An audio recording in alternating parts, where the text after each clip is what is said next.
just looks so amazing. Well, she has been the reigning queen of raunchy romance for almost half a century. Her blockbusters about the glamorous lives and loves of the rich, famous and infamous have sold a staggering 500 million copies. Live from New York, we welcome the one and only Jackie Collins. Good morning, Jackie.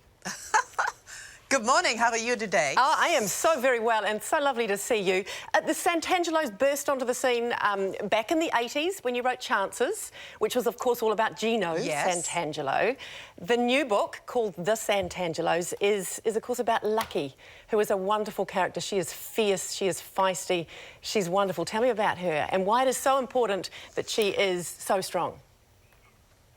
Because I love writing strong women. When I was a kid growing up, I would read Harold Robbins and Mickey Spillane, and I'd read these salacious books, and I'd think, you know what? The characters are always women characters, are always in the bedroom or the kitchen, so it's cooking or sex. And I thought, when I write, I'm going to write these really great women who can do anything. And that's what Lucky can do. She can do anything. Yeah. Lucky is so loved by your fans as well. When you write her, do you kind of almost get to a point where you become her? Because you've written her so many times. I know, in a way I do. In fact, I recorded the audio as Lucky, which was really fun because we had a cast of characters. We had male actors reading it, and we had a little Sidney Poitier, who's Sidney Poitier's daughter, reading Max. And I read Lucky, and it was so much fun to do because I feel that I would like to be Lucky in another life because she's such a fabulous character. And a lot of women feel the same way. They ask me all the time, please bring her back. So I brought her back in the Santangelos, and it's a big, epic book full of murder and mayhem and passion and drug dealers and all the things that Lucky gets involved with, and her son gets set up by somebody who commits a murder and tries to put it on him. Her daughter is the it girl in Europe, and all these things are swirling around Lucky, and she has to solve all the problems, which of course she does. I read about the time that you were carjacked, and you said that you actually ended up kind of... You reacted like Lucky would have, as opposed to how Jackie perhaps would have. What happened? Yeah, you're so right. Well, I was in my new car that I'd just bought, and I had a couple of people in the car with me, and we were trying to get into somebody's house. We were pressing the code in, which we couldn't get in, and all of a sudden this guy appears at my window, and it's "Don't move, blank, or I'll blow your blanking head off," with an Uzi right in my face. And I just reacted. I was writing the miniseries of Lucky at the time. I was writing Lady Boss, and so I was in full Lucky mode, and I thought, you have got so much hate in your voice, I'm getting away from you. And I just, somehow or other, I think I have an angel watching over me, I managed to put my car into reverse and take off, and he followed us. He was fully masked. But he didn't catch us, and here I am to tell the story. I reckon, and surely that's got to have made into a book somewhere. Does something like that have a massively profound effect on you? I know, strange things happened to me. The other day, I'm lying in bed at 6 o'clock in the morning on a Sunday. This is just a couple of weeks ago, and somebody rings my doorbell, and I answer the doorbell, and this voice says, "Get downstairs right now. I'm going to kill everybody in the house." And I'm like, is this a dream or what? And it turned out to be some homeless person in a full Batman costume. Now, I couldn't make that up. Brilliant. There you go. Inspiration right there. Tell me how it came to... Exactly. Inspiration all around me. Yeah. Tell me how it came to be that you moved to Hollywood when you were a teenager. Were you like 15, sort of 16, to where Joan already was? Because you didn't really get on too well with school, did you?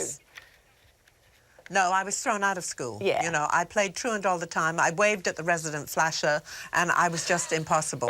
And I'm realizing this now because I'm writing my autobiography, Reform School or Hollywood, and I'm only up to when I was age 15, and I'm halfway through it. So I think I've got to write maybe 3 volumes, you know, volume 1, the teenage years. I just, you know, I think I just wanted to get to Hollywood. I loved it. I saw all the American movies. I pretended at school that I was an American, that my father was in the CIA, and we were undercover.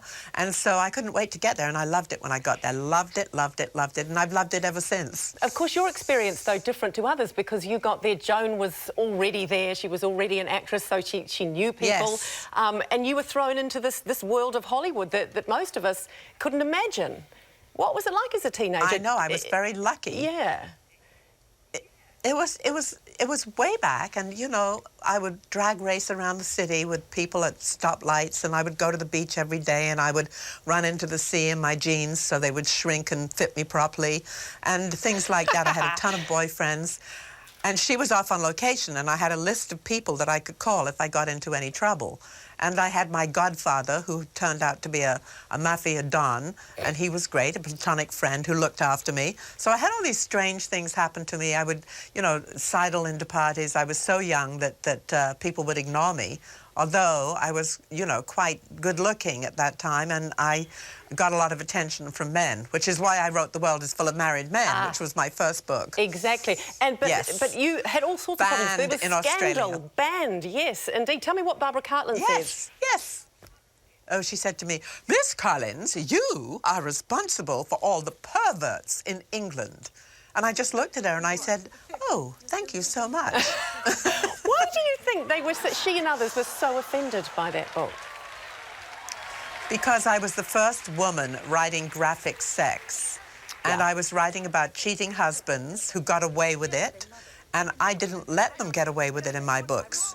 If a guy cheated, he got punished. And the late Louis Malle, who was married to Candice Bergen, who made my movie Hollywood Wives, sidled up to me on the set one day and he said, you know, Miss Collins, you are a raunchy moralist. And I really think that's what I am, a raunchy moralist. How often do people come up to you and say that you taught them all they needed to know about sex? All the time. Do they? All the time. They got their mother's copy of Married Men or The Stud, and they read it with a torch under the covers, and they say that to me all the time. It's amazing. And I'm still getting it today. I'm still getting teenage boys who write to me and go, ooh, I got my, you know, mother's copy, and I'm reading you, and I've never read a book before, but I love these kind of books. So it's great. I have a very huge amount of young fans now, and I write for all colours, all ages, all sexual orientation. And so there's something for everybody in one of my books. And I think that's why I've been popular for so long, because I don't care about what anybody thinks. I just write what I want to write, and I'm passionate about it. And I'm passionate about creating strong female characters. And 500 million copies later, you've got to be doing something right. How conscious not bad. not bad at all. Dropout. I reckon. How conscious were you of protecting your daughters from that Hollywood lifestyle that you lived? Well, when we first moved to live there permanently, they were like, I think they were about 9 and 12 and something like that. They still have their English accents. And so I warned them that they weren't going to get away with anything. I was a very hands-on mum. You know, there was Jackie Collins and then there was Mum. And I remember taking them to Chicago when I was on Oprah, and they said, oh, we just saw Jackie Collins on television. It's not like you at all. Because I was a strict mum, because I knew how wild I was, and I didn't want them to go down the same path. Is it true that you start... Actually, before I even ask you this question, I understand you still write in longhand, don't you? I still do. I love it. That's amazing. I love it. I can do it anywhere. I've got a pad and pencil, and I just love the organic thing of creating characters, because I don't plan my books and my characters take me on a trip. And people say to me all the time, I could not put your book down. And I go, that's because I could not put my pen down when I was writing it. Wow. Is there any truth too? That's what I was going to ask you, was the day that you finish a book, the day that you finish the Santangelos, you started writing the next one? Is there truth to that? Yes, there's absolutely truth to that. I'm writing a sequel to The Power Trip, and it's all about Flynn.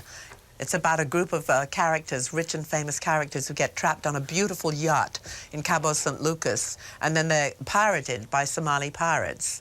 So Flynn was kind of the hero of the book, and I'm bringing him back. You've said by popular demand, I might add. You bet.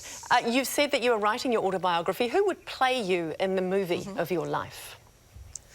Well, I would love her to play Lucky. I would love her to play me. I love her to death. Angelina Jolie.